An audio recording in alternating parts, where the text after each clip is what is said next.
Hello everyone, my name is Capp and welcome back to the channel, and we are playing Population Zero. The game just came out today in early access. I was fortunate enough that the company asked me if I'd want to play it early, and so I got a chance to kind of mess around with this a few days before anybody else did. So just keep in mind that if you see something in the game and the video I'm doing now that's a little different than the final release, that they did say that they're going to be, providing updates to it. Now, this game is pretty much an open world survival game, more of a space related thing.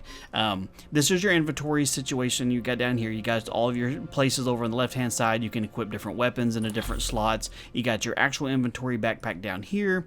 At least in the version I'm playing, you get a couple things that you can actually open up here once you get to a certain spot here. So basically the first thing you're going to do is you're starting off inside your pod here.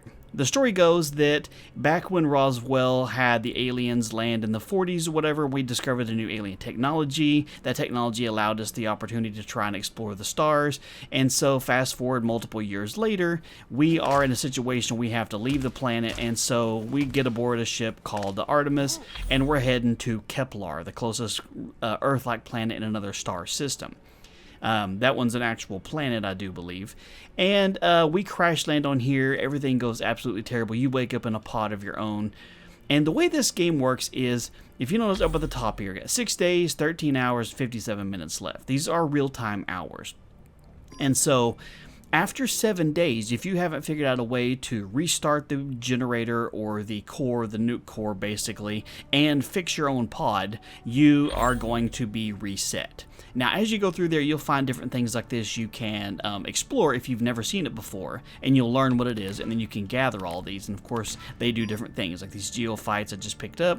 You pick it here, it gives you some health, but it does mess with your intoxication, which you'll have a little rad symbol down here if you start eating things that are bad for you. And so that is basically how you'll gather things, exactly like you would think. And so you look around, and as you're exploring the world, you'll see these little yellow diamonds. If you've never seen it before, then you click on B to explore it, and ta-da, you know it. And you see there you get some theory points. Now, your theory points are pretty much your skill points here. So if you open up your technology tree here, you'll see it kind of starts off in the way off in the side here. But at least in this playthrough, I've got 9 theory points and a practice point. But what you'll do, the first thing you're going to learn how to do is to make the flask. Because, well, you got to learn how to make a flask here. Water and food is important in this game, and at least in the world that I'm playing in, most of the water around here is freaking toxic. And so you definitely want to keep fresh water in your flask as much as possible. And then you see you get kind of a skill tree that you can go through and pick what you do and don't want to learn. So go ahead and learn how to make the fire. Let's see, I can learn how to make a stone hammer for when we get to the big rocks. We can break those. Let's see, we'll do a stone spear, stone knife. And of course, like a lot of skill trees that work like this, you have to open up the parent one on the main track here to get to the other ones more often than not. So some things you're just going to have to learn to be able to get past it. So I have to learn press thin leather before I can get to learning rope. So I'm not going to get to that point just yet. When you get to the perk screen here, you do have all these different perks, but I haven't found any just yet, so I can't even describe them. But you can go through and use one of your practice points to unlock a perk here. And some of the perks, they do stick with you if you die. Now, that is one of the things that's a little bit hard, is that if you die in this game, hold on real quick, let me make sure, let me go over to the crafting here. Flask, okay. So I have needed to craft a flask. Let me get that. You can see down here the little crafting queue. Takes a good little bit to craft some things, puts it in your inventory. Now I can put it down here inside my bag, and that's good to go. Alright, let me open this. Wait, can't open that? Nope, can't open that just yet. No big deal. Okay, so now I got the flask down there in my hot bar.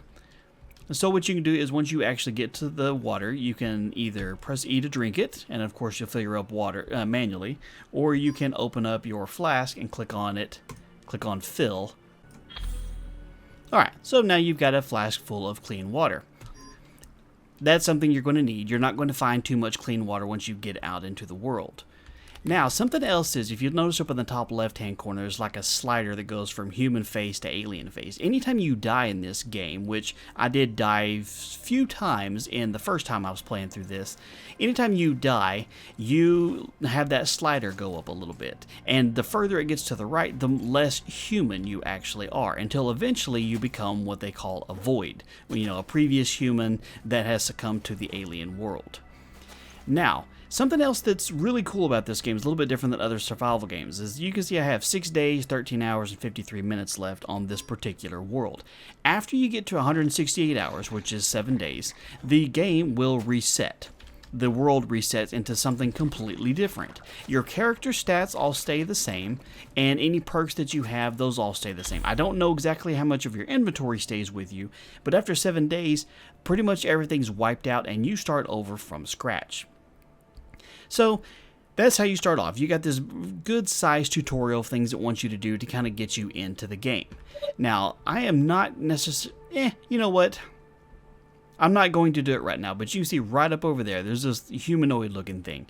The first time I came through here, I went through and decided to attack him, and you see the quest over here is you can die in battle or go around it. You will die. This little wrench that you have here does no damage to him at all, and he will whoop your ass so quick you'll think you're helping him.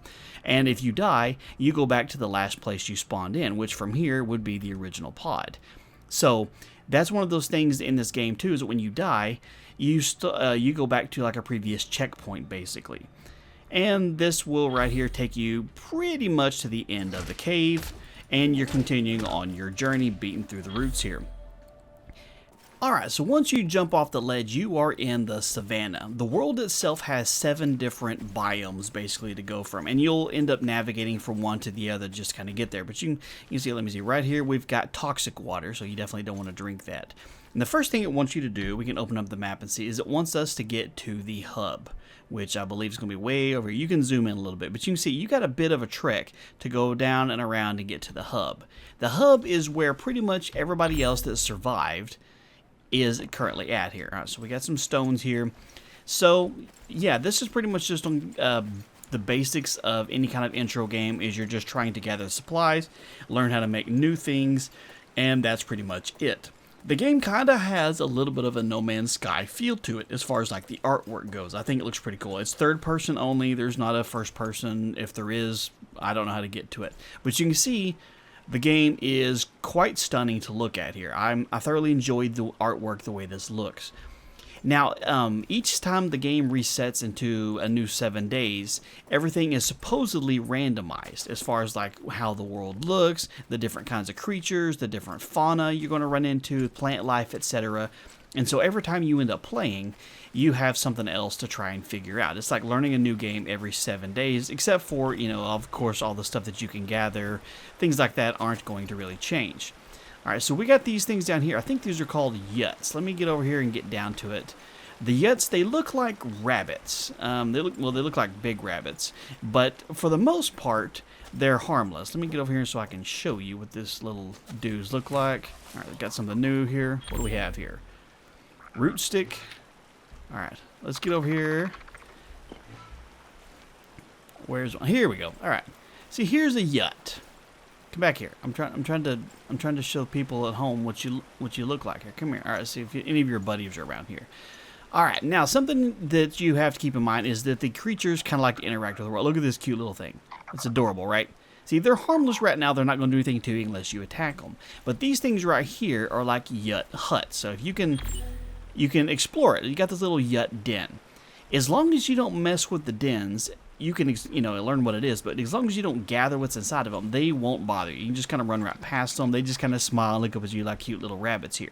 If you piss them off, they shoot freaking toxic venom at you. It hurts you a whole lot, and they can kill you, and they'll team up on you. So it's, highly advised not to piss off the rabbits, really. Yay! Okay. So we learned some new things. This is what you're doing to start with, is you're just kind of roaming into the world. Now, something I did notice when I was talking about the timer here, the 6 days, 13, 48 hours, minutes, that seems like real time, not in-game time. In days like 7 days to die, 1 day is like 1 real-time hour. In this world, it seems like since you're connected to basically servers, you run on their time. And so it's real time. Like when I was playing Saturday night, I played for a good couple hours, and when I loaded up this morning to look and see what was going on, it was only on day 5. So I have not got to see yet what happens when you do get to the 7-day reset. More toxic water. All right.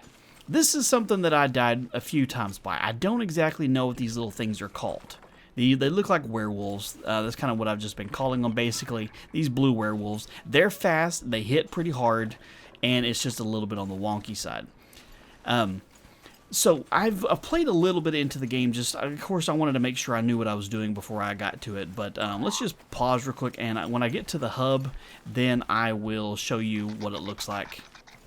Alright, so this is the hub. Now, I can say from the first world I played in when I was just kind of dicking around learning the game or whatever, to this world is completely different layout. The last time I had to run way further. It was like way off to the left, around through this weird canyon to get to the hub. This one was almost right next to where I started off. But you can see the back end of the Artemis ship that we originally came in is kind of haggard, and they just turned this into the base. And so you get inside the hub, and one of the nicest things that I notice about it is you'll see when you get inside the hub is it tells you that you can't inflict or take damage and you don't suffer from hunger or thirst. So pretty much everything, this is your safe haven while you're here. Now, something that's a little bit jarring just to kind of get used to if you haven't seen it in other games is when you talk to people, it's a conversation tree. There's no voice, at least for now. Who knows what'll be on there later on. So basically, you can just...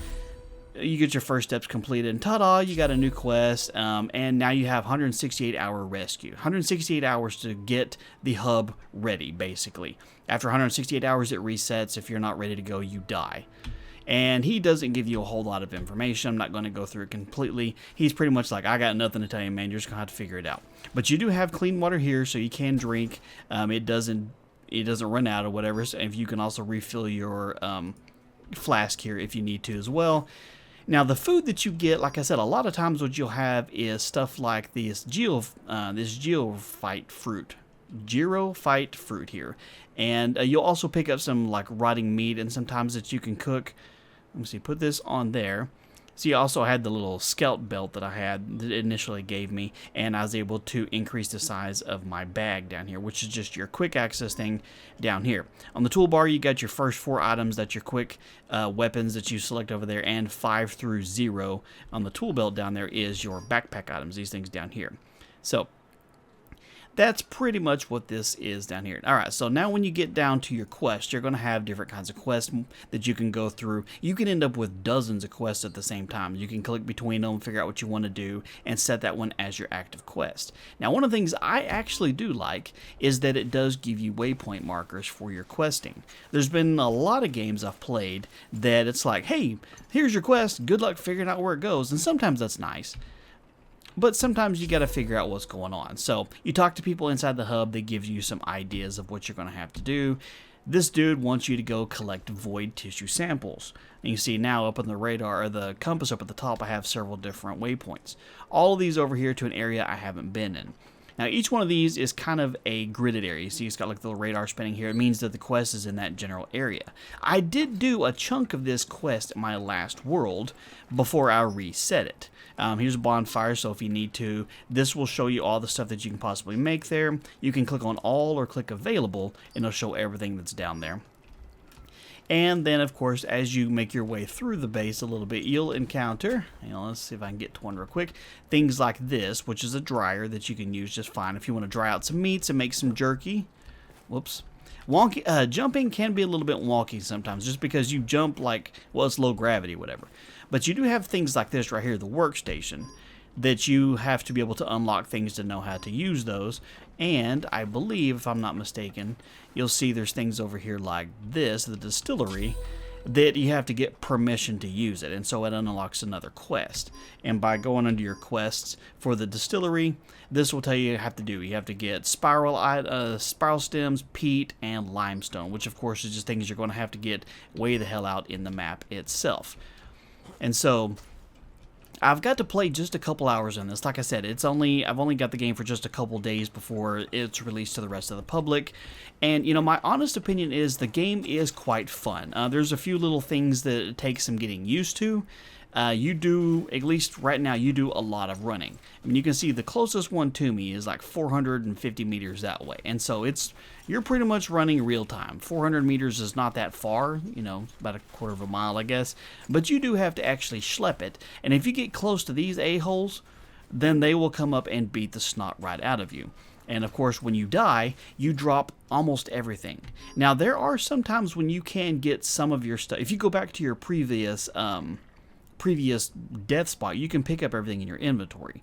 But you can also get things like this, the Pioneer Stand. It gives you place it basically, and it gives you a chance of keeping an item after you die. An item. You can still drop all the rest of this crap, and I don't know how many times I dropped my dang flask, and I even died of thirst more than once, because as you get out into the world, all the clean water has turned into crap. There is no clean water outside the world that I found. It was just huge quantities of toxic water that I died of because I couldn't freaking find. Leave me alone, you big ugly dude.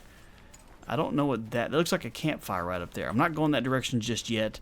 In this first world, the yetze, the little friendly rabbits that like to spit venom at you, and the werewolves, which I don't know what those are actually called, are really the only two creatures that I encountered, and I encountered a lot of them. There were a few times that I got into some valleys, and it was just full of these stupid werewolves, and there was like no way to get through it. I either had to run and hope for the best, or find a long way around it, because you can take on one at a time.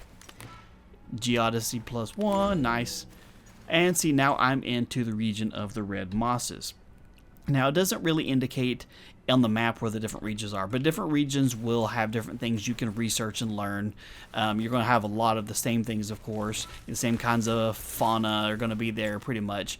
And we're just making our way towards the first closest little point here, just so I can see. So it wants us to go down and around this way. It looks like it's going to be the closest one. I just want you to kind of see what's going on there. So overall, I'm giving my honest opinion of the game. I think it's got a lot of potential. I think it's got a lot of fun. I know they're going to do a lot of updates and stuff to it. Me personally, I have no real desire to play the PvP side of it. I don't care about PvP. That's just my personal opinion. There's nothing wrong with it, so I can't give my review on whether I think it's useful or beneficial in here. Couldn't tell you. Okay. Maybe I need to have a hammer or something to be able to get in this. Let's see what I can possibly make.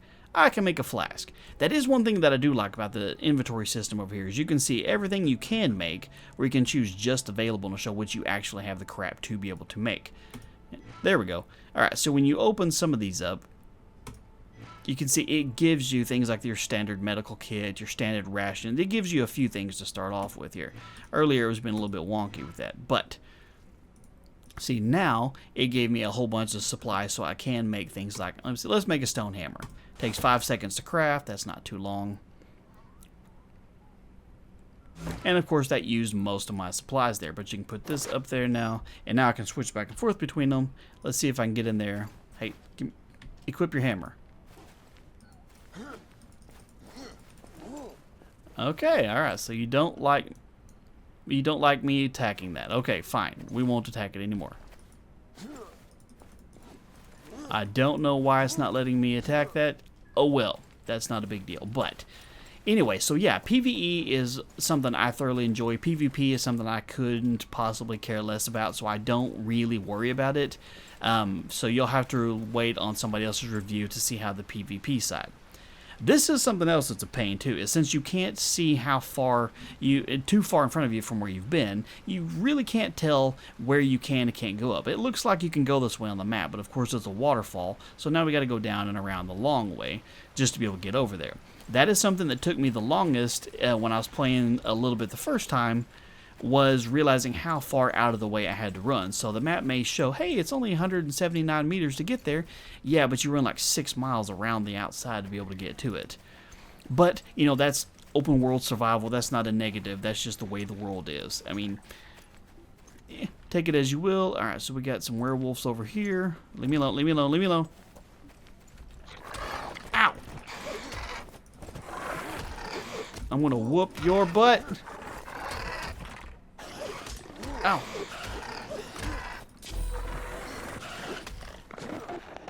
All right.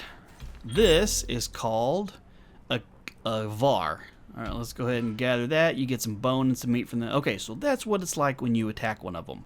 Early on, you can see I lost half my life to that stupid thing because, well, he hits really hard. You have no armor going on. You can learn, you know, to be able to make some leather armor, which I've not really made. Pressed thin leather, which you can use to make for different equipment. As you can see over here, you'll learn better armor and better stuff. The skill tree goes on for a while.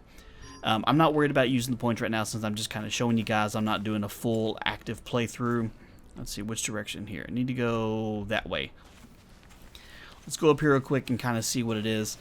This particular quest, I'll be honest with you, I did not complete. And the main reason why is because when you do finally get close enough to where you can gather the void remains that it wants you, the little tissue sample, you've got a bunch of those a-holes guarding the entire direction. And I don't think I can get up this way. Hey, leave me alone. Scooch over here real quick. Again, trying to navigate. All right, so we gotta let's go this way. All right, so that's the waterfall. We need to go down and around this way. All right, so we were kind of going the right way the first time. So anyway, so I'm doing this as kind of just a one-off, just to show you guys what it is. They were nice enough to let me have a key to show you guys what the game actually looked like and have a chance to play it.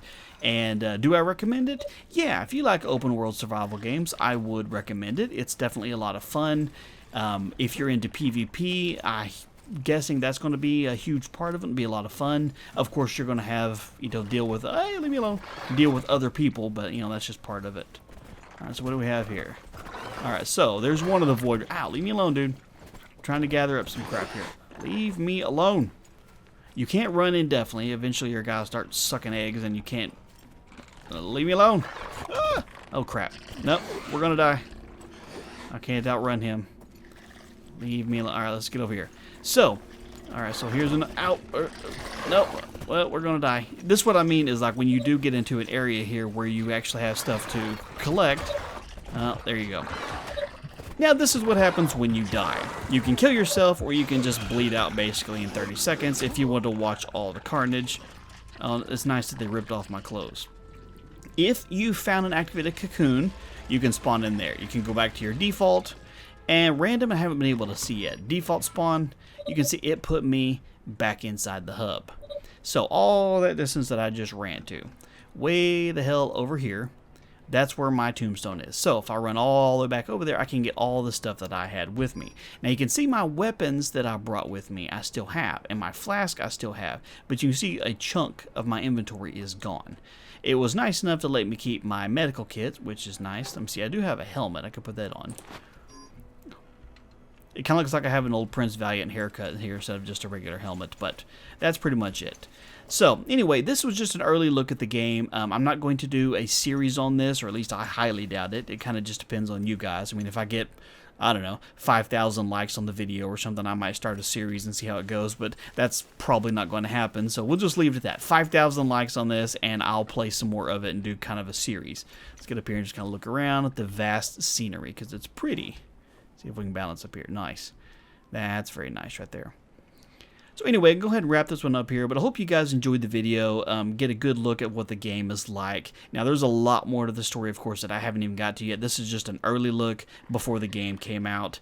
But anyway, if you did enjoy the video, do me a favor and leave a like on it. If you're new to the channel, you've never been here before, maybe consider subscribing. Or if you are been here already and you haven't subscribed, be sure to do that too. That way you don't miss out on videos. And I hope you guys enjoyed it. So you guys take it easy, and I will talk to you later.